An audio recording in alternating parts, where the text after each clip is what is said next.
નમસ્તે વિદ્યાર્થી મિત્રો, કેમ છો? મજામાં? આજના વિડીયો લેક્ચરમાં આપ સૌનું સ્વાગત છે. તો આજના વિડીયો લેક્ચરમાં આપણે ધોરણ 7 વિષય ગણિત ચેપ્ટર 6 ત્રિકોણ અને તેના ગુણધર્મો વિશે આપણે અભ્યાસ કરતા હતા. તો એમાં આપણે અગાઉના વિડીયો લેક્ચરમાં આપણે સ્વાધ્યાય 6.5 ના પહેલા 6 દાખલા સુધી આપણે અભ્યાસ કરી ગયા છીએ. તો આજના વિડીયો લેક્ચરમાં આપણે સ્વાધ્યાય 6.5 ના 7મા દાખલાનો આપણે અભ્યાસ કરીશું. તો જોઈએ વિદ્યાર્થી મિત્રો, સ્વાધ્યાય 6.5 નો 7મો દાખલો કે શું આપેલું છે કે નીચેની બાજુઓની લંબાઈ 40 સેમી અને વિકર્ણની લંબાઈ 41 સેમી હોય તેવા લંબચોરસની પરિમિતિ શોધો. કે શું આપેલું છે? લંબાઈ 40 સેમી હોય અને વિકર્ણની લંબાઈ આપણને આપેલી છે 41 સેમી હોય તેવા લંબચોરસની આપણે શું કરવાની છે? પરિમિતિ શોધવાની છે. તો લંબચોરસની પરિમિતિ બરાબર શું થશે? તો લંબચોરસની પરિમિતિ બરાબર થશે 2 ગુણ્યા કૌંસમાં લંબાઈ પ્લસ પહોળાઈ. તો 2 ગુણ્યા કૌંસમાં લંબાઈ પ્લસ પહોળાઈ. તો અહીં લંબાઈ તો આપણને આપેલી છે પરંતુ પહોળાઈ આપેલી નથી. એટલે પહેલા તો આપણે શું કરવું પડશે? પહોળાઈ શોધવી પડશે. પહોળાઈ મેળવી અને પછી આપણે શું કરી શકીએ છીએ? લંબચોરસની પરિમિતિ મેળવી શકીએ છીએ.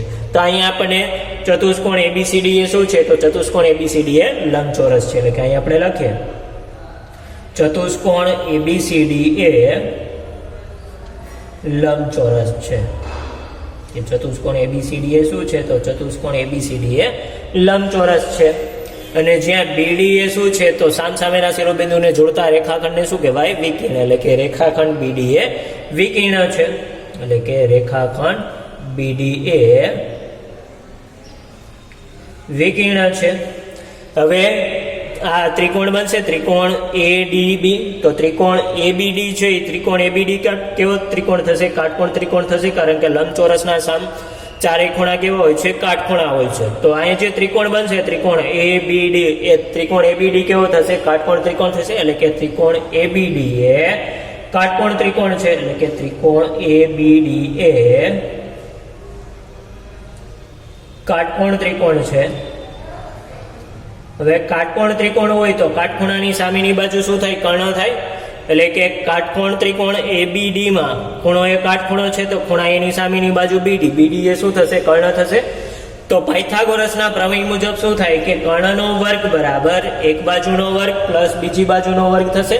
તો કર્ણનો વર્ગ એટલે કે કર્ણ બરાબર શું થશે? BD. એટલે કે આવશે BD નો વર્ગ બરાબર એક બાજુનો વર્ગ એટલે કે એક બાજુ બરાબર AB. તો AB નો વર્ગ પ્લસ બીજી બાજુનો વર્ગ લાવશે AD નો વર્ગ. તો BD બરાબર તો કેટલા છે? તો BD બરાબર 41 છે. લાવશે 41 નો વર્ગ બરાબર AB બરાબર કેટલા છે? 40 છે. તો 40 નો વર્ગ પ્લસ AD નો વર્ગ આપણે શોધવો છે. એટલે કે AD નો વર્ગ MM. હવે 41 નો વર્ગ કેટલો થશે? તો 41 ગુણ્યા 41 કરશો લાવશે 1681 બરાબર. હવે 40 નો વર્ગ તો 40 નો ગુણ્યા 40 કરશો એટલે આપણને મળશે 40 નો વર્ગ. એટલે ચોકે ચોકે 16 અને 0 ગુણ્યા 0 કરશો લાવશે 2 0. એટલે કે 40 નો વર્ગ થશે 1600 પ્લસ AD નો વર્ગ. તો હવે AD નો વર્ગ શોધવો હોય તો AD ના વર્ગને એકલો પાડું છું અને આ પ્લસ 1600 છે એ બરાબરની ઓલી બાજુ જાવ તો અહીં ખાલી AD નો વર્ગ વધશે. એટલે આવશે AD નો વર્ગ બરાબર આ 1681 તો હતા જ અને આ પ્લસ 1600 એલી બાજુ જશે એટલે થઈ જશે માઇનસ 1600. એટલે કે 1681 માઇનસ 1600. તો 1681 માઇનસ 1600 કરશો એટલે કેટલા આવશે? 81 આવશે. એટલે કે AD ના વર્ગ બરાબર શું આવ્યા? તો AD ના વર્ગ બરાબર આવ્યું 81. તો 81 કેટલાનો વર્ગ થશે? તો 81 9 નો વર્ગ થશે. 9 ગુણ્યા 9 કરેલા આવશે 9 9 81. એટલે કે 81 ના બરાબર થશે 9 નો વર્ગ. હવે બે બાજુથી વર્ગ કાઢી નાખું તો AD બરાબર કેટલા આવશે? તો AD બરાબર આવશે 9 સેમી. તો AD બરાબર 9 સેમી મળ્યા. તો હવે આપણે લઈએ લંબચોરસની પરિમિતિ. તો લંબચોરસની પરિમિતિ બરાબર શું થશે? તો લંબચોરસની પરિમિતિ બરાબર લંબચોરસની પરિમિતિ બરાબર 2 ગુણ્યા કૌંસમાં લંબાઈ પ્લસ પહોળાઈ. તો 2 ગુણ્યા કૌંસમાં લંબાઈ કેટલી આપેલી છે? 40. પહોળાઈ આપણને કેટલી મળી? 9. એટલે કે 40 પ્લસ 9 સેમી થશે. હવે 2 ગુણ્યા 40 પ્લસ 9 કરશો એટલે આવશે 49. તો 49 ગુણ્યા 2 કરીએ તો 49 ગુણ્યા 2 કરશો એટલે આવશે 49 ગુણ્યા 98 સેમી. તો લંબચોરસની પરિમિતિ કેટલી થશે? તો લંબચોરસની પરિમિતિ થશે 98 સેમી. એટલે કે આમ આપણે લખી શકીએ કે આમ લંબચોરસની પરિમિતિ 98 સેમી છે અથવા તો 98 સેમી થાય કે આમ લંબચોરસની પરિમિતિ કેટલી છે તો આમ લંબચોરસની પરિમિતિ 98 સેમી છે. ત્યારબાદ 8મો દાખલો જોઈએ તો 8મો દાખલો અહીંયા આપણને આપેલો છે કે સમબાજુ ચતુષ્કોણના વિકર્ણના માપ 16 સેમી અને 30 સેમી છે. કે સમબાજુ ચતુષ્કોણ છે કે સમબાજુ ચતુષ્કોણ કોને કહેવાય તો જે સમાંતર બાજુ ચતુષ્કોણની ચારે બાજુના માપ સરખા હોય એવા ચતુષ્કોણને કહેવાય સમબાજુ ચતુષ્કોણ. અને એના વિકર્ણોનું માપ આપણને શું આપેલું છે 16 સેમી અને 30 સેમી. હવે સમબાજુ ચતુષ્કોણના વિકર્ણો શું કરે છે પરસ્પર કાટખૂણે દુભાગે છે એટલે કે બે સરખા ભાગ કરશે તો આ આખો 16 સેમી નો હોય તો અડધો થઈ જશે 8 સેમી. એવી જ રીતે આ આખો 30 સેમી નો હોય તો આ થઈ જશે અડધો 15 સેમી. એટલે કે અહીં આપણે લખીએ કે અહીં સમબાજુ ચતુષ્કોણ ABCD આપ્યો છે કે અહીં આપણને શું આપ્યું છે તો અહીં સમબાજુ ચતુષ્કોણ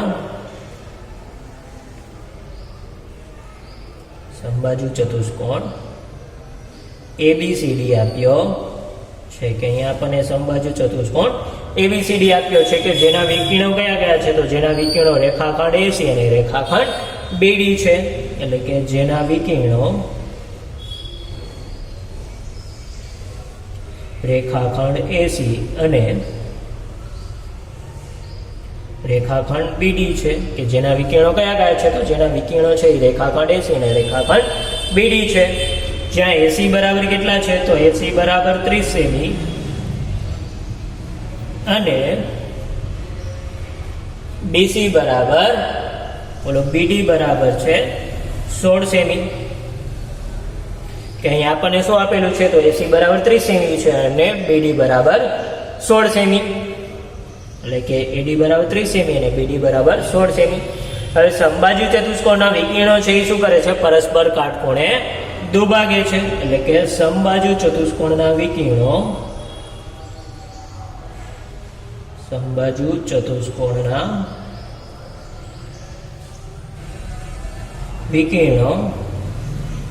પરસ્પર કાટખૂણે દુભાગે છે એટલે કે બે સરખા ભાગ કરે છે. કે લંબચોરસ સમબાજુ ચતુષ્કોણ છે એ સમબાજુ ચતુષ્કોણના વિકર્ણો શું કરે છે પરસ્પર કાટખૂણે દુભાગે છે એટલે કે એના બે સરખા ભાગ કરે છે.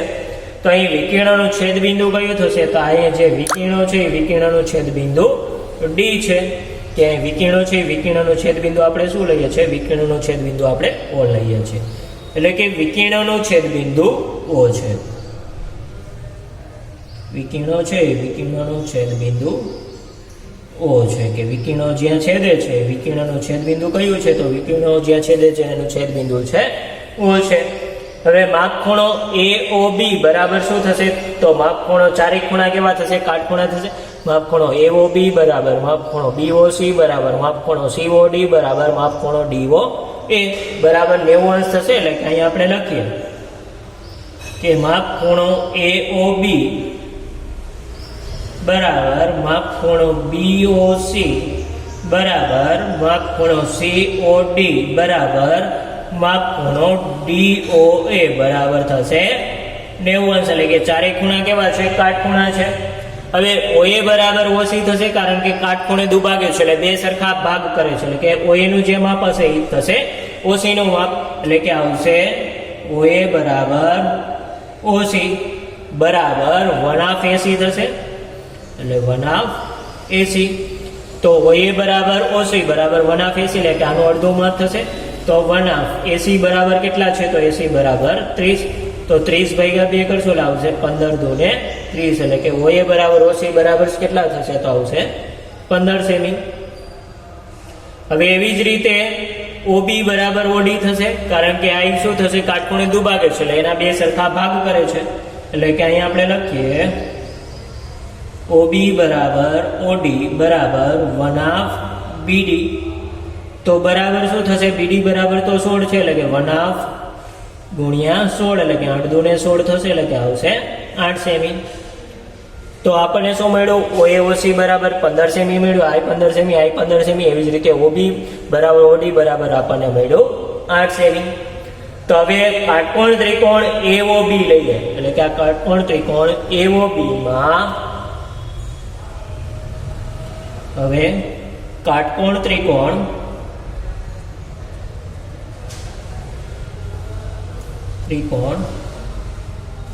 AOB માં હવે કાટકોણ ત્રિકોણ AOB માં શું થશે? કર્ણનો વર્ગ બરાબર એક બાજુનો વર્ગ પ્લસ બીજી બાજુનો વર્ગ થશે. તો આ કાટખૂણો છે તો એ કાટખૂણાની સામેની બાજુ શું થશે? કર્ણ થશે. તો AB બરાબર શું થશે? કર્ણ થશે.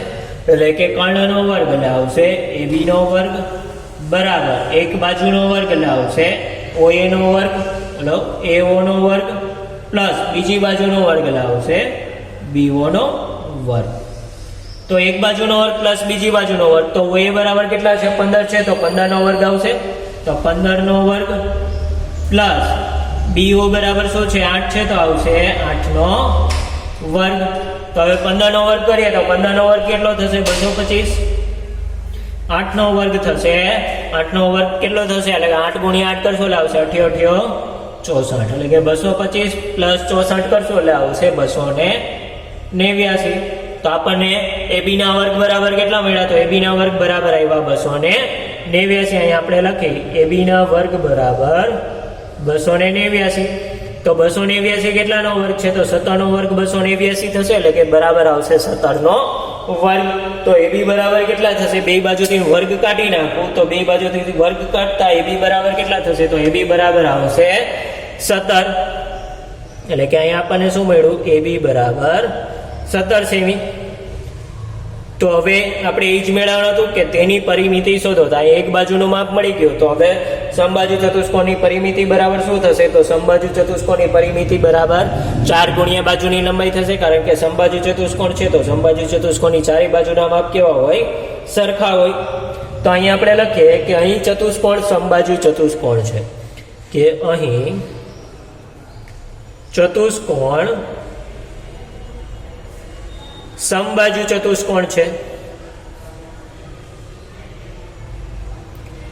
સમબાજુ ચતુષ્કોણ છે અને સમબાજુ ચતુષ્કોણ છે તેથી તેની બધી બાજુના માપ કેવા હોય? સરખા હોય. એટલે કે તેથી તેની બધી બાજુઓના માપ સરખા હોય. એટલે કે બધી બાજુના માપ કેવા થશે? સરખા થશે. કારણ કે ચતુષ્કોણ છે કેવો છે? સમબાજુ ચતુષ્કોણ છે. તો સમબાજુ ચતુષ્કોણની બધી બાજુના માપ કેવા હોય? સરખા હોય. હવે સમબાજુ ચતુષ્કોણની પરિમિતિ બરાબર શું થશે? તો સમબાજુ ચતુષ્કોણની પરિમિતિ બરાબર ચતુષ્કોણની પરિમિતિ બરાબર 4 ગુણ્યા બાજુની લંબાઈ. એટલે કે 4 ગુણ્યા બાજુનું માપ અથવા તો બાજુની લંબાઈ. તો 4 ગુણ્યા બાજુનું માપ કેટલું મળ્યું? તો બાજુનું માપ આપણને મળ્યું 17 સેમી. તો 4 ગુણ્યા 17 કરશો એટલે કેટલા આવશે?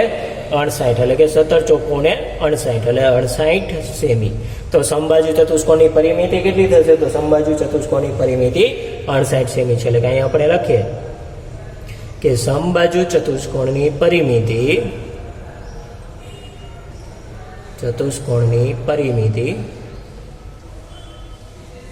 68 સેમી છે. સમબાજુ ચતુષ્કોણની પરિમિતિ કેટલી છે? તો સમબાજુ ચતુષ્કોણની પરિમિતિ છે એ સમબાજુ ચતુષ્કોણની પરિમિતિ 68 સેમી છે. હવે અહીંયા આપણે સ્વાધ્યાય 6.5 પૂર્ણ કરીએ છીએ.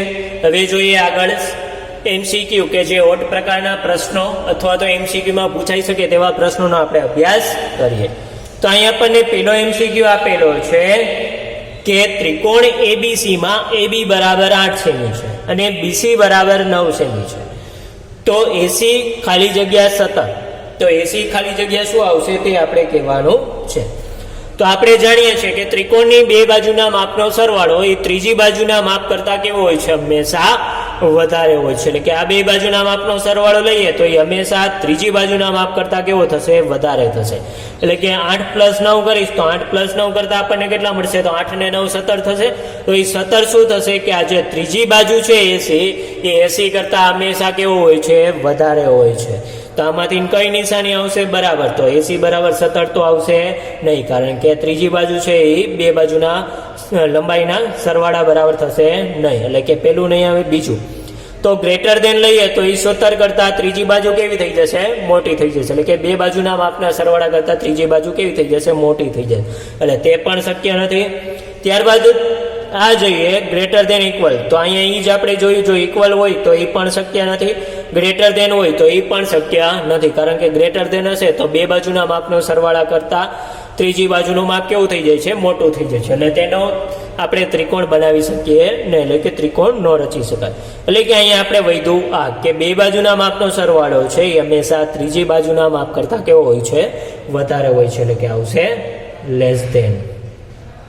કે અહીં બે બાજુના માપનો સરવાળો કેટલો છે? 8 + 9 કરશું લાવશે 17. તો એ 17 શું છે? ત્રીજી બાજુ 80 કરતા વધારે થશે, એટલે કે આવશે 80 લેસ દેન 17.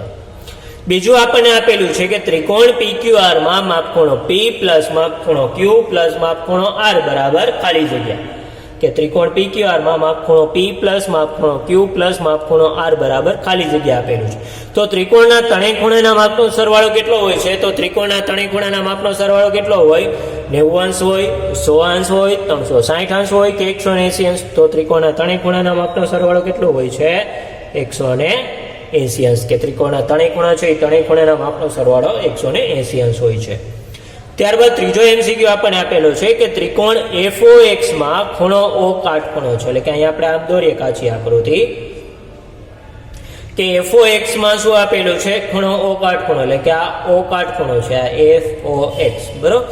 O કાટખૂણો છે. જો OF બરાબર 8, OX બરાબર 6 સેમી, તો FX આપણે શોધવાનું છે. તો કાટકોણ ત્રિકોણ છે, તો કાટકોણ ત્રિકોણમાં પાયથાગોરસના પ્રમેય મુજબ શું થશે? કે કર્ણનો વર્ગ બરાબર એક બાજુનો વર્ગ પ્લસ બીજી બાજુનો વર્ગ થશે. તો અહીં કર્ણ શું થશે? FX થશે. તો FX નો વર્ગ બરાબર એક બાજુનો વર્ગ, એટલે કે એક બાજુ બરાબર શું થશે? 8. તો 8 નો વર્ગ કેટલો થશે? 8 × 8 કરી ચલાવશે, 8 નો વર્ગ 64 પ્લસ બીજી બાજુનો વર્ગ. તો બીજી બરાબર બાજુ શું છે? OX છે. તો OX બરાબર 6 સેમી આપેલું છે. તો 6 નો વર્ગ કરીએ તો 6 કેટલા થશે? 6 નો વર્ગ 36, કારણ કે 6 × 6 કરીએ તો આવશે 36. તો b નો સરવાળો કરું તો કેટલા આવશે? 64 + 36 કરશું એટલે આવશે 100. તો FX નો વર્ગ બરાબર આવ્યા 100. હવે 100 એટલે કે 10 નો વર્ગ થશે. તો હવે બે બાજુથી વર્ગ કાઢી નાખું તો FX બરાબર કેટલા થશે? 10. તો અહીંયા આપણે ત્રીજી બાજુ FX નું જ માપ મેળવવાનું હતું. તો FX બરાબર કેટલા આવશે? 10 સેમી. તો અહીંયા આવશે FX બરાબર 10 સેમી.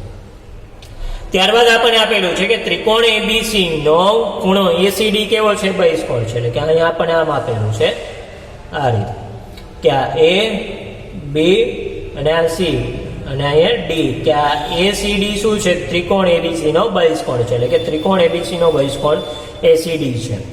જો માપખૂણો A બરાબર 40 અંશ અને માપખૂણો B બરાબર 60 અંશ હોય તો માપખૂણો ACD બરાબર ખાલી જગ્યા. કે માપખૂણો ACD બરાબર કેટલા થશે તે આપણે મેળવવાનું છે. તો આપણે આગળ માહિતી મેળવી હતી તે મુજબ કે ત્રિકોણના બહિષ્કોણનું માપ છે એ બે અંતઃસમ્મુખ કોણના સરવાળા જેટલું હોય છે. તો અહીંયા ACD શું છે? બહિષ્કોણ છે. તો એ બહિષ્કોણનું માપ બે અંતઃસમ્મુખ કોણના સરવાળા જેટલું હોય છે. એટલે કે અંતઃસમ્મુખ કોણ એટલે કે અંદરની બાજુ આવેલા બે કોણના સરવાળા જેટલું હોય છે. તો અહીં 40 અંશ અને 60 અંશ છે. તો બેના સરવાળા જેટલું થશે એટલે આવશે ખૂણો ACD બરાબર બે અંતઃસમ્મુખ કોણના સરવાળા જેટલો આવશે 40 અંશ પ્લસ 60 અંશ. તો 40 + 60 કરશો એટલે કેટલા આવશે? 100 અંશ. તો ખૂણો ACD બરાબર કેટલા થશે? તો ખૂણો ACD બરાબર આવશે 100 અંશ. ત્યારબાદ આપણને પાંચમો MCQ આપેલો છે કે ત્રિકોણ ABC માં AB બરાબર AC છે. એટલે કે બે બાજુના માપ કેવા છે? સરખા છે. તો ત્રિકોણ ABC ખાલી જગ્યા ત્રિકોણ છે. કે ત્રિકોણ ABC માં AB બરાબર AC છે. એટલે કે બે બાજુના માપ કેવા છે? સરખા છે. તો ત્રિકોણ ABC ખાલી જગ્યા ત્રિકોણ છે. તો એવા ત્રિકોણને કેવો કહેવાય? કે જે ત્રિકોણમાં બે બાજુના માપ સરખા હોય એવા ત્રિકોણને કહેવાય સમદ્વિબાજુ ત્રિકોણ. સમ એટલે કે સમાન અને દ્વિ એટલે બે. એટલે કે જે ત્રિકોણમાં બે બાજુના માપ સરખા હોય એવા ત્રિકોણને કહેવાય સમદ્વિબાજુ ત્રિકોણ. એટલે જવાબમાં શું આવશે? સમદ્વિબાજુ ત્રિકોણ. એટલે કે ત્રિકોણ ABC માં AB બરાબર AC છે. એટલે કે બે બાજુના માપ સરખા છે. તો ત્રિકોણ ABC એ કેવો છે? તો ત્રિકોણ ABC એ સમદ્વિબાજુ ત્રિકોણ છે. તો અહીંયા આપણે ચેપ્ટર 6 ત્રિકોણ અને તેના ગુણધર્મ તે આપણે અહીંયા પૂર્ણ કરીએ છીએ. આવતા વિડીયો લેક્ચરમાં આપણે આગળના ચેપ્ટરનો અભ્યાસ કરીશું. તો ત્યાં સુધી દરેક વિદ્યાર્થી મિત્રને જય હિન્દ, જય ભારત.